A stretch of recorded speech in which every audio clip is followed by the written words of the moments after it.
नमस्कार, मैं हूं प्रवीण गौतम। दोस्तों, राहुल गांधी की वोटर अधिकार यात्रा का कारवां अपने अंतिम पड़ाव पर पहुंचा।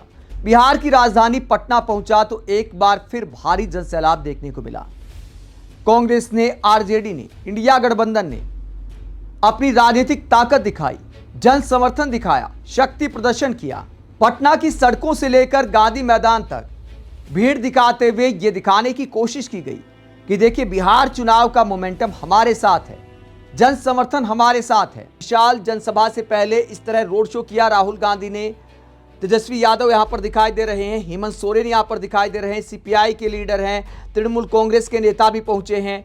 तमाम विपक्षी दलों के नेता इस रोड शो में पहुंचे और पटना में भारी जन सैलाब देखने को मिला जब राहुल गांधी और तेजस्वी यादव ने, मल्लिकार्जुन खड़गे ने, हेमंत सोरेन ने इस तरह रोड शो के जरिए जन समर्थन दिखाया और वोटर अधिकार यात्रा को तमाम दलों ने समर्थन दिया। रोड शो करते हुए पहुंचे राहुल गांधी और बाकी नेता और एक बार फिर यह दिखाने की कोशिश की गई कि देखिए, वोटर अधिकार यात्रा जन आंदोलन बन चुकी है। वोट चोरी एक बड़ा मुद्दा बन चुका है। तमाम नेताओं ने पटना से पीएम मोदी चुनाव आयोग पर सवाल खड़े किए गए। एसआईआर से लेकर चीन प्रेम तक पीएम मोदी पर निशाना साधा गया। हेमंत सोरेन और बाकी नेताओं ने भी राहुल गांधी को पूरा समर्थन दिया और कहा कि यह मुद्दा देश के हर राज्य में उठाया जाएगा क्योंकि बीजेपी हर राज्य में इस मॉडल को अपनाना चाहती है। आज दुर्भाग्य से 2014 में कुछ चालाक चतुर लोगों ने धन बल के दम पर सत्ता हासिल कर लिया है और 2014 से जिस तरीके से इस देश को इन लोगों ने तबाह किया है, अगर आज नहीं चेते तो फिर आपको दोबारा कभी चेतने का मौका नहीं मिलेगा। वोट डालो और राजनीति करो के रणनीति के आधार पर मौजूदा एनडीए सरकार देश में और विभिन्न राज्यों में काबिज है और धन बल के दम पर, ईडी, सीबीआई, इनकम टैक्स के दम पर लोगों को, जनप्रतिनिधियों को डराने धमकाने का काम कर रहा है। इसीलिए साथियों, आज इस वोट चोरी की बात हो रही है। ये चोरी आज से नहीं चल रही है। बड़े भाई राहुल गांधी जी ने तो बहुत पहले से ही इस पर नजर गाड़ रखे थे, लेकिन अंतोगत्वा वो वोट चोरी करने वाला समूह आखिरकार पकड़ा जा चुका है और आज वो लोग आपके सामने उनका पर्दाफाश किया जा रहा है। इस वजह से अब आप सब लोगों को, विशेषकर इस राज्य के, इस देश के आदिवासी, दलित, पिछड़ा, गरीब, किसान, मजदूरों के लिए ये चुनाव सिर्फ चुनाव मात्र नहीं है। ये चुनाव सिर्फ बिहार नहीं, पूरा देश बचाने का संकल्प का चुनाव होगा। इस वजह से साथियों, आप सब लोग, आज चूंकि हम लोग विपक्ष की तरफ से लगातार इन षड्यंत्रकारियों के खिलाफ आवाज बुलंद कर रहे हैं, तरह तरह तरीके से वो अपना हथकंडा अपनाते हैं। मुझे भी कई दिनों तक जेल में डाल दिया। लोकसभा हमें जेल से ही अंदर रह के लड़ना पड़ा, नहीं तो आज झारखंड में जिस तरीके से हम लोगों ने पूर्ण बहुमत की सरकार बनाई, लोकसभा में भी उनका खाता नहीं खोलने देते। इसीलिए साथी, अब आपको इस बात का संकल्प लेना है, बिहार की ऐतिहासिक धरती से हमेशा ऐतिहासिक निर्णयों के साथ यहां राजनीतिक गठबंधन, राजनीतिक तय हुए, रास्ते तय हुए हैं।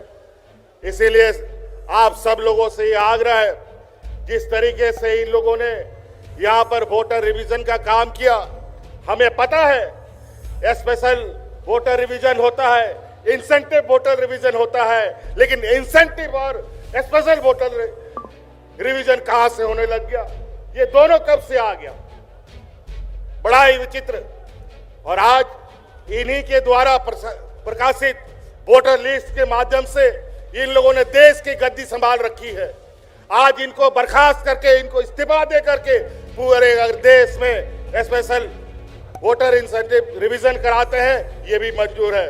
अगर है ये हिम्मत तो देश की गद्दी छोड़ो और वोटर का फिर से रिवीजन कराओ, फिर पता चलेगा दूध का दूध और पानी का पानी कौन कहां पर खड़ा है। इसीलिए साथी, ये चुनाव, आगामी चुनाव, ये सिर्फ बिहार का दिशा दशा तय नहीं करेगा, ये पूरा देश का दिशा दशा तय करेगा। और ये बहुत बड़े 30 मारखा नहीं है।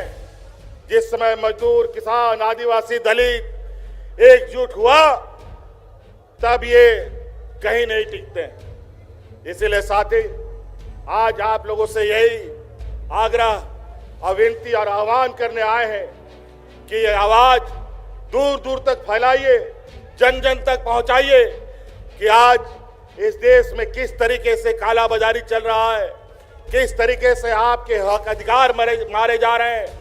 और आज इसी प्रकार यहाँ पर आप इंडिया गठबंधन के साथ खड़ा होइए, लोगों को खड़ा कीजिए। और निश्चित रूप से आज हम कहते नहीं, बल्कि करके दिखाने वाले लोगों में से है। ये लोग झूठे जुमले दे करके वोट चुराते हैं, धन बल के दम पर नेता खरीदते हैं, मंत्री, मुख्यमंत्री खरीदते हैं। ये जमात न बिकने वाला है, न डरने वाला है, न डिगने वाला है। आज आपके सहयोग, आपका ताकत इस देश का तकदीर लिखेगा। इसलिए आप लोगों से आह्वान है, सटीक होकर, सजग होकर आने वाला चुनाव में हिस्सा बने। आपको सुनाते संजय राउत ने क्या कहा पीएम मोदी के चीन प्रेम को लेकर, चुनाव आयोग को लेकर और वोट चोरी को लेकर। संजय राउत, उद्धव ठाकरे गुट के नेता संजय राउत क्या बोले, जरा सुनिए। मैं राहुल जी का और तेजस्वी जी का आभार व्यक्त करता हूं कि आपने इस देश में वोट अधिकार से, यात्रा से क्रांति की मशाल जलाई है। और आपके साथ सिर्फ बिहार नहीं चला, आपके साथ पूरा देश चल रहा था जब आप बिहार में चल रहे थे। मैं इतना ही कहूंगा, अब हमारे वोट चोरों के सरदार चीन में बैठे हैं। दोस्तों, यात्रा में जन समर्थन दिखाने के अलावा विपक्ष ने इस पूरी यात्रा में एकजुटता दिखाने की भी कोशिश की कि इस मुद्दे पर कांग्रेस या राहुल गांधी, तेजस्वी यादव अकेले नहीं हैं, तमाम राज्य इसके साथ हैं। तृणमूल कांग्रेस का खुलकर समर्थन मिला। सोशल मीडिया पर अनेकों वीडियो बनाए गए, भगवा मोइत्रा के वीडियो आपने देखे होंगे। इसके अलावा एमके स्टालिन यात्रा में आए, अखिलेश यादव यात्रा में आए और अंतिम दिन भी तमाम पार्टियों के बड़े नेता इस यात्रा में शामिल हुए और ये संदेश देने की कोशिश की कि तमाम राज्यों में ये मॉडल अपनाया जा सकता है। एसआईआर अब बिहार में हो रहा है, आगे तमाम राज्यों में होगा, तो विपक्षी नेताओं के वोट बैंक को ध्यान में रखते हुए टारगेट किया जा सकता है, वोट काटे जा सकते हैं, ऐसा आरोप विपक्षी दल लगाते आए हैं। आप वोटर अधिकार यात्रा को लेकर क्या सोचते हैं, कमेंट बॉक्स में अपनी राय जरूर दें। साथ ही चैनल को सब्सक्राइब भी करें। नमस्कार।